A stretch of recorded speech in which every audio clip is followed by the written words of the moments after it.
Good evening, everyone. I'm Riley King, and welcome to the Riley King Newscast right here on the Riley King Network. Let's begin. First up, we begin with breaking news. Person injured in avalanche at Tuckerman Ravine.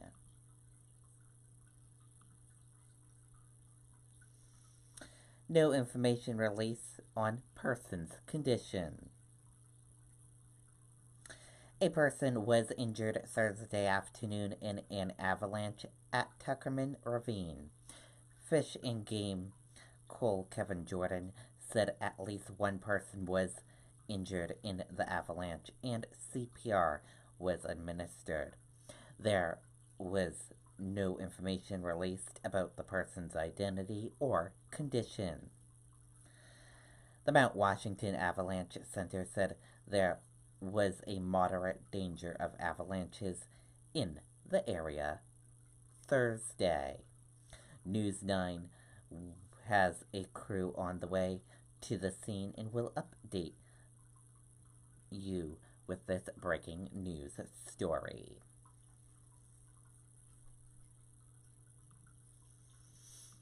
Also, some more breaking news. 108 Dunbarton Road reported structure fire. We will keep you updated if we get any more information into our newsroom.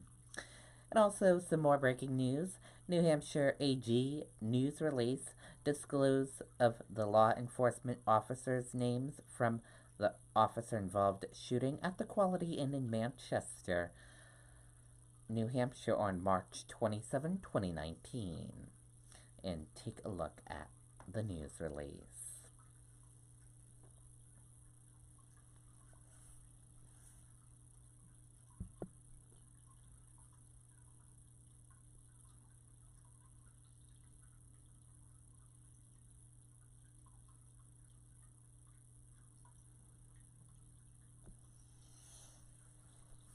And there you go on that news release from the New Hampshire Attorney General's office.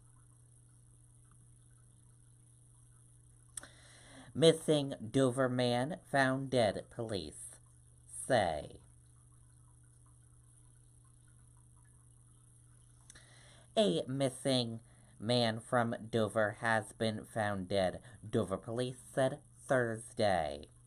Police had been searching for Samuel Gray, 62, of Dover. Gray was last seen riding his bicycle on April 2nd, police said.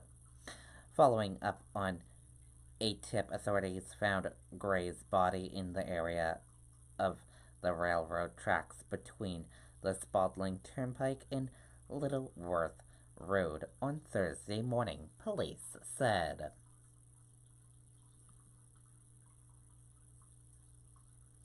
Pair burglars burn victim's home to pay for dog's surgery, officials say.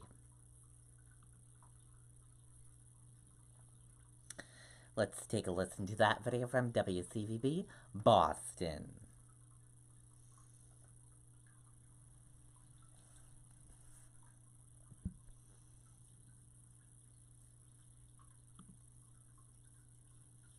GMI Asphalt is currently accepting job applications to join our team. We have an aggressive pay scale. Health insurance benefits. Both men and women are urged to contact the office of GMI Asphalt or visit us on the web at gmiasphalt.com. Prosecutors told the judge that the pair admitted to the burglary, saying they did it because they needed money to pay for surgery for one of their dogs. Police arrested 35-year-old Joseph Migliaccio and 31-year-old Sarah Hampton after they say they were caught on surveillance video robbing the victim's Marlboro home multiple times. That victim, 68-year-old Gene Reno, has been in the hospital in a coma with severe burns since last week when he was injured burning branches in his backyard. His son actually helped police crack the case. He tells us the suspects knew his father, may have actually done some work for him in the past. We spoke to the son outside of court. Okay, and there you go on that video and that report.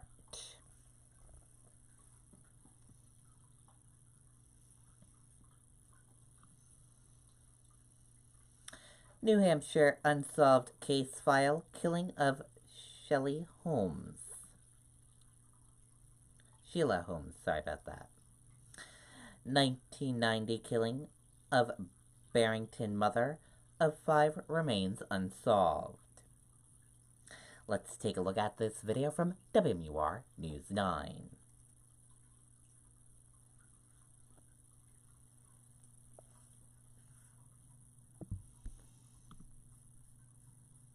GMI Asphalt is currently accepting job applications to join our team. We have an aggressive pay scale. Health insurance benefits. Both men and women are urged to contact the office of GMI Asphalt or visit us on the web at gmiasphalt.com.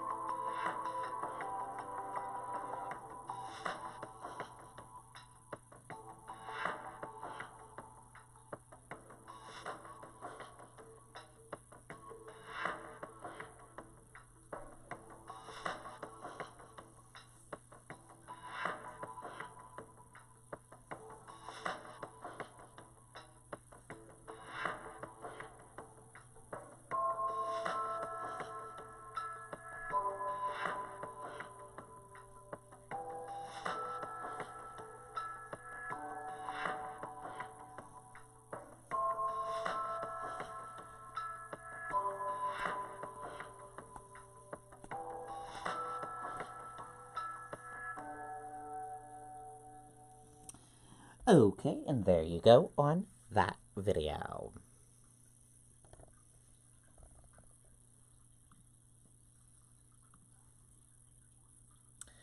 Conversation with the candidate with Tim Ryan.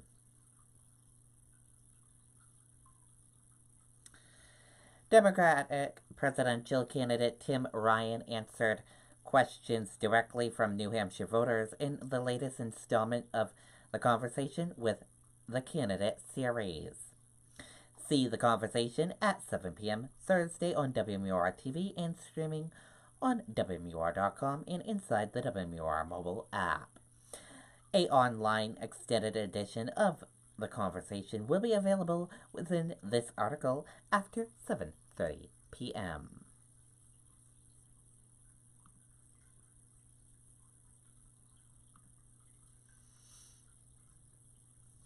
New Hampshire Senate vote to repeal death penalty with veto-proof majority. Bill now heads to the governor's desk. Let's take a listen to this video from WMUR News 9, Ray Brewer.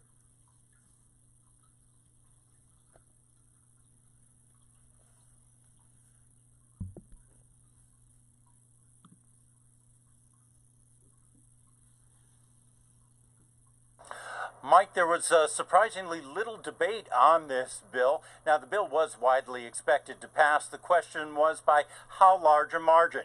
It was a little after 11 when the Senate took up the measure. The bill passed by the House, abolishing the death penalty, and the Senate Judiciary Committee had recommended that the Senate adopt the bill abolishing the death penalty. The Senate followed suit by a 17-6 margin.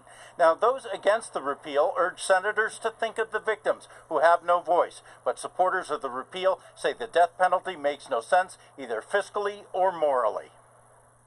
State-sanctioned killing is cruel, ineffective, and inherently flawed. We have set such a high bar for the implication of the death penalty that for almost 100 years it hasn't been used.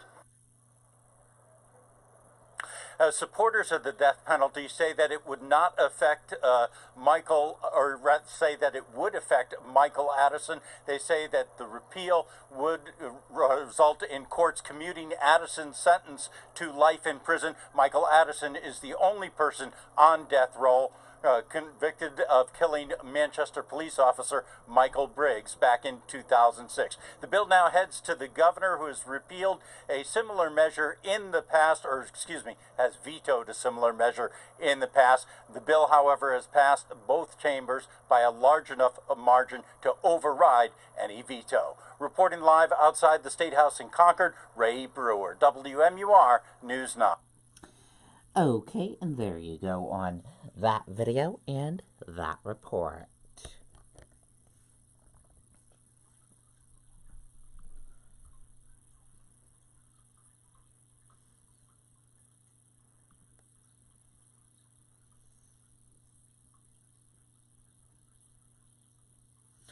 New Hampshire House Reps vote to restore funding for Internet Crimes Against Children Task Force.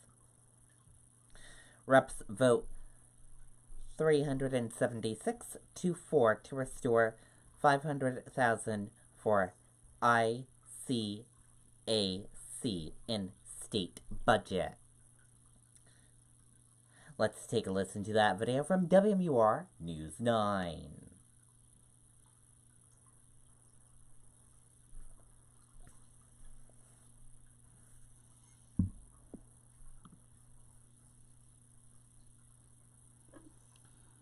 Also from Concord, the New Hampshire House is restoring funding for the Internet Crimes Against Children Task Force. House Democrats had come under fire for removing $500,000 from the governor's proposed budget. That was earmarked for the task force known as the ICAC. On a vote of 376 to 4 this morning, reps voted to put the funding back into their budget.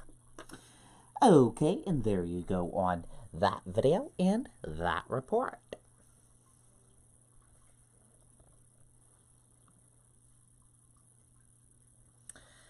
Senator Kamala Harris to bring her campaign back to New Hampshire for town halls at college.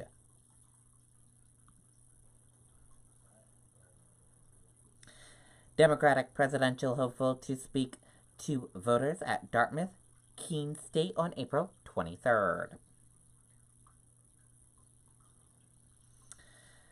When California Senator Kamala Harris made her initial visit to New Hampshire in mid-February, she drew what still may be the biggest crowd to attend any presidential campaign event in the state. In her first stop at the historic South Church in Portsmouth, Harris spoke to an estimated 1,000 people, while several hundred more waited outside in snowy weather.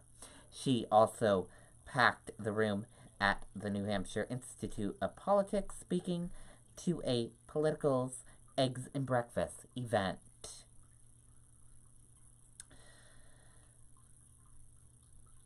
Harris will be back in the state, the leadoff primary state, on April 23rd for stops at 2 colleges. At 10:15, doors will open for a town hall event at Keene State College Recreation Center at 229 Main Street. That afternoon, at 3:15, Harris will hold a town hall at Dartmouth College in Alumni Room of the Hopkins Center for the Arts.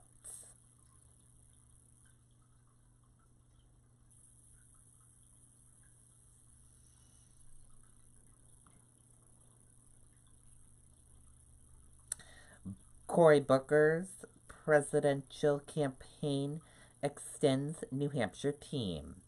New Jersey senator hires 4 New Hampshire staffers, bringing total to 11.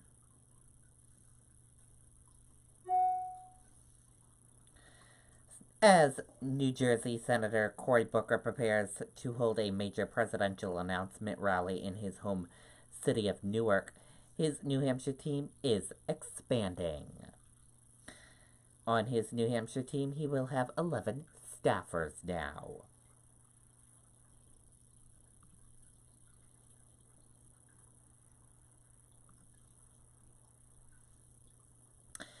And now let's take a look at your U.S. stock market and see how your U.S. stock market closed for this Thursday evening. And here's a look at that U.S. stock market for all of you for this Thursday evening.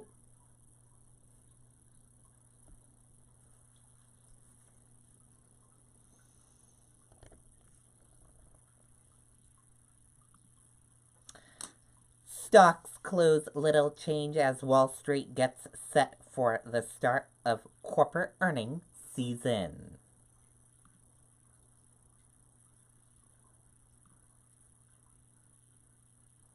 Stocks closed along the flat line on Thursday as Wall Street looked ahead to the start of the earnings season.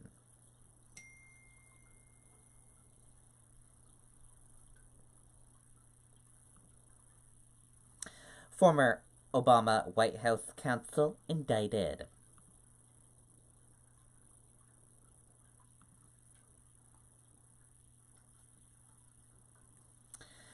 Federal prosecutors on Thursday indicted Gregory Craig, a high-profile Washington attorney who served in the Obama White House on alleged violations of foreign lobbying laws for his work in Ukraine. And that does it for the Riley King Newscast right here on the Riley King Network. I hope you all have a great rest of your evening, and I'll see you back here tomorrow for another newscast. And I have a couple of news reports coming up in a little bit. Good night, everyone. Bye.